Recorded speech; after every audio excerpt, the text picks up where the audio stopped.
Welcome to today's tutorial. We are going to design a racing poster in Adobe Photoshop. I will teach you how to do this design from scratch. Work with me. So the first thing you do is that you're going to click on new file, and then your dimensions are 4x5, is in inches. The resolution is 300, and then your background content, has been set to transparent. Okay, and you're not going to color manage, so you're going to rename this to race poster. In fact, so let me make everything here capital, race poster, and then we go ahead and create. So with our black canvas, we're going to bring in our elements, and like we always do, we want to arrange the elements on our page before we actually go on to edit it and make it look nice. But before everything, let me first create a gradient over here. So I go to my adjustment layer, I click on gradient, and then in my gradient I just click on this one, and then I go into my blues, and then I'm going to choose this one, or maybe this one will do. I think this one will do. So I'll choose this color, and then I want something which is a bit similar, if not same, and then I just click OK. Then I'm going to make sure that I reverse it, and then I set it to radial. Okay, and then with your mouse button you just move your radial to this side, and then you can go ahead to adjust your scale. I want my scale to be reduced a bit. Good, I think I like it like this, and I just click OK. So that's that. We're going to bring in the next element, which is any of these. I would want to go with this one. Okay, so I bring in this element. Don't forget, we're just arranging elements at this stage, and then I expand in all levels. Like this. Good. So now that has been positioned well, I'm going to change the blend mode to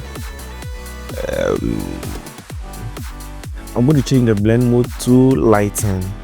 Okay, it has to be a bit bigger than this. Great.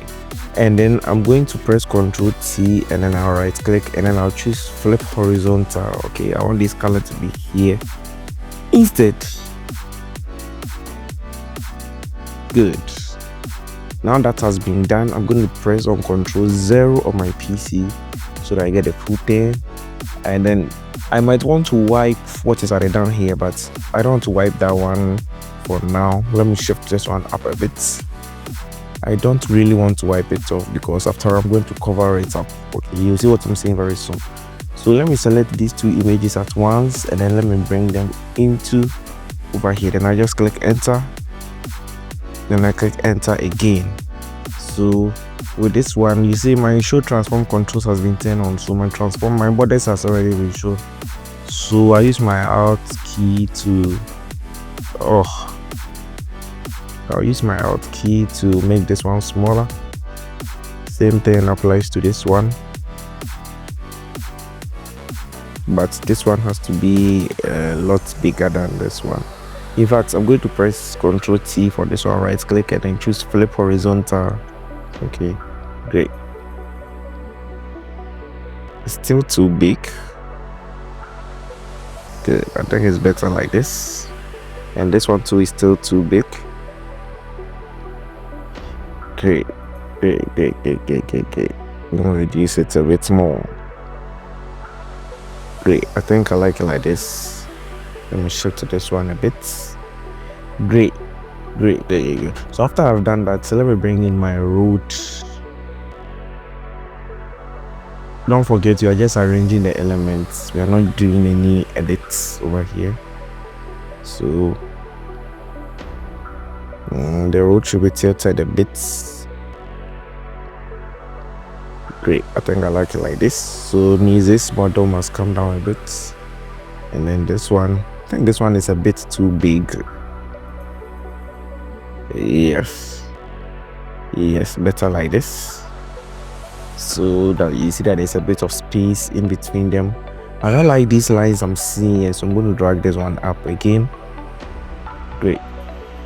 And then even with the gradient, I want to bring it up a bit over here. Great. And this one is a bit too deep, a bit too light, so I wanted to go with the deeper levels. I'm going to apply some layers over there, and it's going to distort everything. You can copy my color codes to do, if you want to. Then at this point, I'm going to bring in the vehicle. The vehicle must be on top of everything at this point. I press Ctrl T and then I flip horizontal for the vehicle, and then I use my shift. I'll use my Alt key to place my vehicle. When placing your vehicle, you should check the angle to make sure that your vehicle, fits well on the road. Great, I think mine fits like this. Great. So at this point, I'm almost done with arranging all my layers. I think at this point I'm done arranging all my layers. So what I can go ahead to do is to do the edits. But before I do the edits, let me group it. So I'll group this one and this one, and I'll press Ctrl G, and then I'll rename this to BG. I press this one and this one. I use my control and then I click on the second one. I press Ctrl J and I call this one models. And then this one and this one will be car. Good. So I have my layers grouped nicely. So at this point now my layers are grouped nicely. I can bring in the header. The header is just going to be below the model. Okay, I'm going to do this versus this one. So that's what I want to do. So I'm going to create a new group because of that, and then in this new group I'll call it header. And then in my header I'm going to utilize my pen tool. Let me put on my caps lock so that I can see my pen tool very well. With the pen tool, I just click somewhere here, and then I make use of my shift key. I click here, and then I click here again. I'll leave the shift key, and I have to change the color. I need to choose the color here, the lighter version of it. I need to choose the lighter version of that color before I even do anything. Good. I think I love what I'm seeing right now. Good. So let me zoom in because I want to draw a curve over here. I want to draw a curve. Great. And I bring this one here. Great. And I want to draw another curve. Great. Then over here I bring it like this, and then I complete my shape. Great. I think my shape is great. So I want my shape to be a bit longer than this. Oh, that was a mistake. Sorry. I want to be longer, so I use my shift key to stretch my shape, and then I right click and choose distort to distort my shape towards this side. And then I think that's that. Good. So with this shape, I want to duplicate the shape by doing Ctrl J. When I duplicate the shape, I press Ctrl T, and then I right click, and then I flip horizontal. I right click and I flip vertical so that it does something like this. Great. You see what I'm trying to do very soon. So for this particular shape, I don't like the edges, so I'm going to use my direct selection tool, and then I select the second shape, and then I select the edges. In fact, I want only one side of the edge selected. Then I bend it down like this. I'm using my shift key so that it doesn't distort so much. Great. So with this shape, you know what the color will be. The color will be the color that is here in the background. So let me switch my foreground and background, and then select this color. It should be the lighter version of it. So I'm going to double click on the thumbnail of the shape so that I select this color for it. Okay, good. So for the first shape, I'm going to do filter, I'm going to do blur, I'm going to go into motion blur, and then I'll convert to smart objects, and then you can use my settings. Okay, your distance, the distance might be too small, but then your angle should be around the side. It should blur on the side, you know. You can change your blend mode to, I think, I was thinking Vivid Light could work, but it seems like in this scenario the normal is fine. If you want to go into dissolve, that one is also okay, but if I want to do blend mode dissolve, and I would rather duplicate it, and then I change this one to normal so that the dissolve will be underneath it. You see what I just did? So the dissolve is underneath it and the blurred one is right on top of it. Okay, in fact, let's not do this. Let's leave it like this. Let's leave it like this, and then we press our Alt key whilst we drag the effect. You see, when you press your Alt key, you drag the effect, it copies the effect onto this one. So you drag it on top of this shape.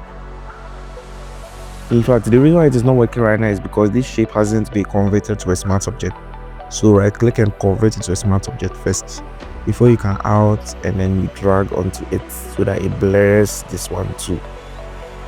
Now that it has blurred this one too, you're going to type our text on it, versus. So type our thing first, but we make sure that our font is Poppins. You're going to use Poppins extra bold.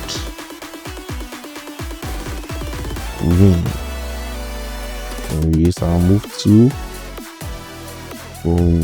Let's change the colors. In fact, the fill is going to be, this is 0 actually. The fill is going to be 0. So let me change the fill to 0, and then I right click, I choose blending options, and then in my blending options I'm going to apply a stroke. You just copy my settings. My stroke has, my size has been set to 7, and the opacity has been set to 100, and then the color is set to white, and then click OK.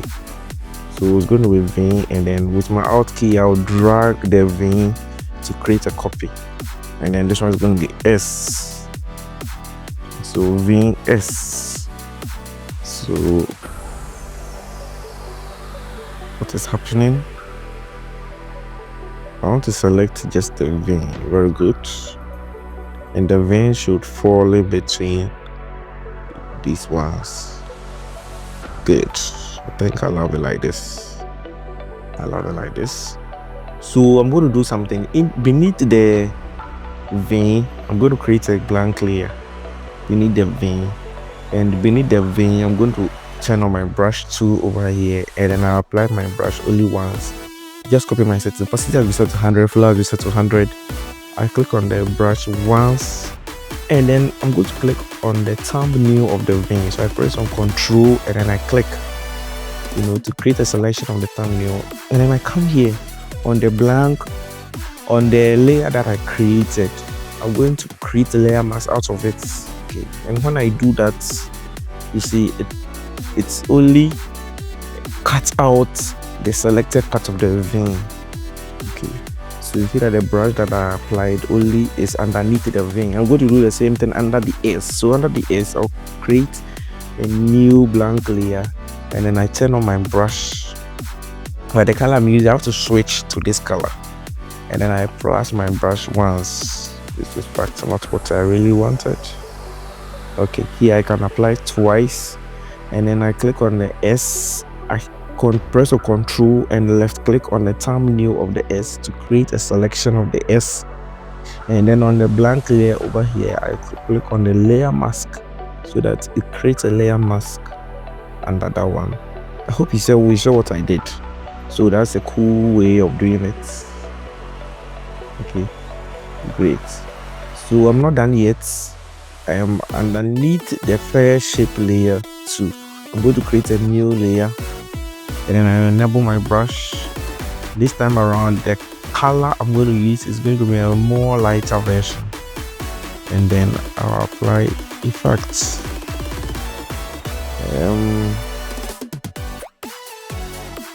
what is happening. In fact, I will not do a more lighter version. I would like to do the similar one, something similar. So underneath the first shape layer, like this, it should come here. Then I turn on my brush and then I do this. Good. You see, it just happened. Good. Good. I applied the brush twice. Then underneath the second shape layer, I switch the colors here. You see, it's a bit too bright and I want to decrease opacity to around 46. Good. I think it works better like this. Alright, so at this point I can see I'm done with my header and I'm going to go into my models.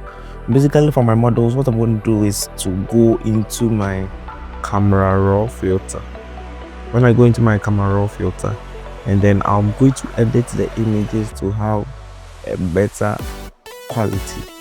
Right now the images look a bit dull, so I'm going to go into my camera raw filter. So the first image, which is this one, I go into filter and I go to camera raw filter.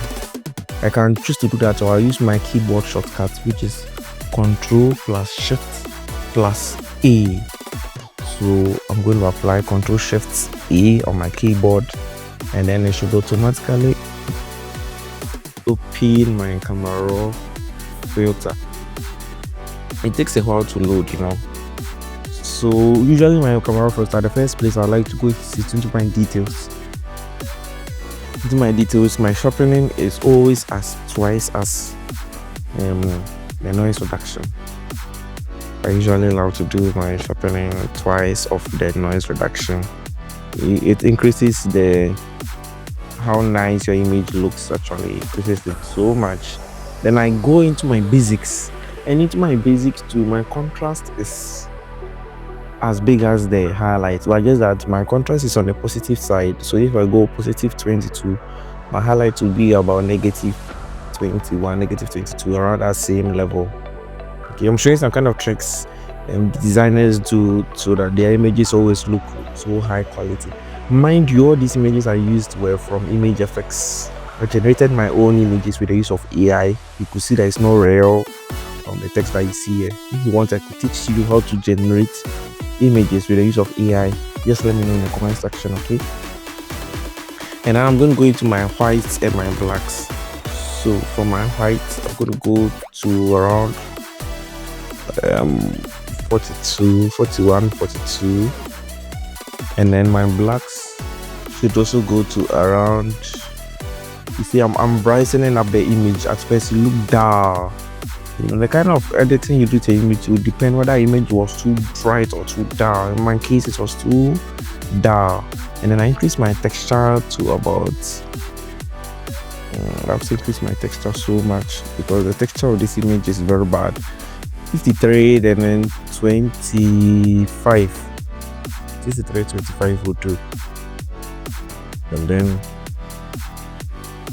I think that will be it. But I can also go into the curves and then go into my blue and then increase the curve. The theme for my poster is blue. The whole thing is blue. And I'm going to do a photo filter at the end of the day to tone my flyer.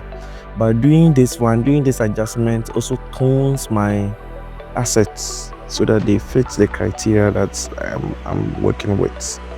So let's see the magic that happens. Good. You saw how at first how dark it was to how bright it is looking right now. So without wasting much time, I'm going to do my same trick. Press on my Alt key and then I drag my effect onto this image. So after doing that, you see that we are done editing our models. Now that you are done editing our models, you have to go into the vehicle and edit the vehicle. But before I even edit the vehicle, I would want to edit the road. So for this, I'll Ctrl Shift A to open my camera raw filter. So it's opening up. It's going to take some time, right? It's opening up real soon. Now anytime I'm doing my camera raw filter, like I said, I go into my details first. Okay, this is the image. So I'm going to go into my details first, and my detailed here I'm going to go as far as 45, and then in my basic this time around I'm going to do my contrast to 30 or so, and then my highlights also be around 30. Like I said, my highlights and contrast, the values are the same, just that one is positive and one is negative. And this one I have to reduce my blacks because the image seems too bright. It seems too bright, so I go to minus 66, and it's a road. It has a lot of texture, so I have to increase my textures. So I have to increase my texture to 53, and then I have to reduce my clarity. You know, the road has some patches in it, but I don't want to see those things, so I'll reduce my clarity, but not too much. Not too much. And then I'm going to dehaze this one. I'm going to actually dehaze this one to 43 or 42. Now, you see that still the road is a bit too bright, and I could have, use my curve adjustment and all that to reduce the brightness of the road and all that. But what I want to use in this case is my exposure. I'll use my exposure to reduce the brightness of this road. So I'm reducing my exposure to minus 1.0. Okay, and with that I can click OK, and then my road is in shape. My road is in shape. Since my road is in shape, it makes my vehicle feel it feels like the colors of the vehicle don't really fit over here and all that. I would love to do color camera raw filter. I would like to do camera raw filter for this vehicle too, but it's not going to be too much as compared to the rest of the elements. I just want my vehicle to get it to tone, so I'll just press on my Ctrl+A on my keyboard and then go on into my camera raw filter. This one, my contrast should be just about 20. My highlights is almost as the contrast, so usually it is lesser. and then I'm going to go into my blacks. There are so many blacks in this image, so increasing it will be wise so that it wouldn't be so dark. We are removing the blacks, so your texture too should go up. Your clarity, as for that one, should come down, and then you just click on OK. Not too many edits. It's a bit blurred, but it's fine. I forgot to do one thing, and that was the sharpening. So just double click on your effect over here, camera raw filter. When you go into your camera raw filter, you can go ahead and go into your sharpening, and then you sharpen it a bit. Then you click OK. So what I'm going to do is I'm going to use my curve adjustment layer to blend the vehicle with the rest of the elements. So I go into my curves and I'm going to do a zigzag curve, something like this. It should only apply to the vehicle, so it should be something like this. So this zigzag curve, or it could be, you can call it an S curve. Good. So I think it's better like this. And then I come over here. I'm not going to create another adjustment layer on top of the curves. It should be below the curves, so I don't have to be creating clipping marks all the time. So I click on this one and I go into exposure.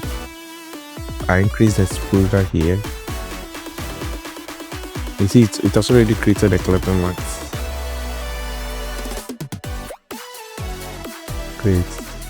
Everything should be subtle, and then the last exposure layer will be a very bright exposure.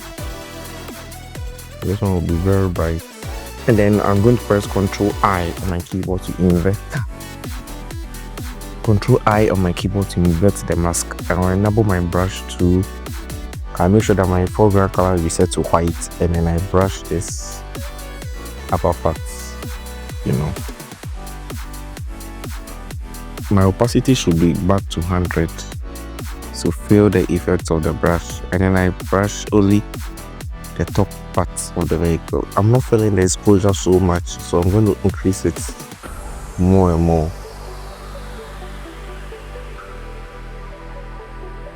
Great, I think it's better like this.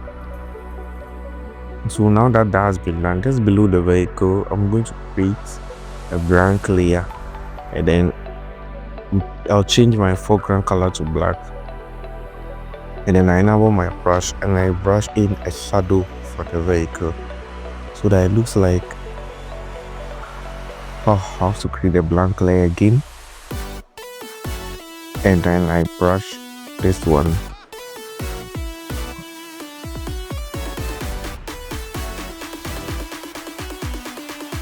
The brush has to be a bit smaller, and then your shadow has to be deep. You know, there are some times you do subtle shadows, other times you do deep shadows. In this case, it is a deep shadow that will work, since the deep shadow will make the vehicle blend better in its environment. You know, it's a racing car. Racing cars cast a deeper shadow, unlike human beings that we cast a light shadow. Okay, good. So I'm done with this one, and then I can type in concluding text. I'm going to type in 8 p.m. tomorrow. So with this, the font I will use for this one is Akira Expanded, and then I click here, and then I change the color to pure white, and then I change the text to 8 p.m. and then this one 8 p.m. and then I shift to this one. I resize it for it to be small.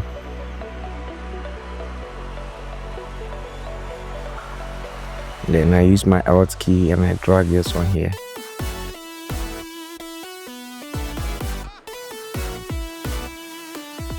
So after I've done that, seeing that my shadow looks a bit weird, let me wipe off some of the shadows before I even continue.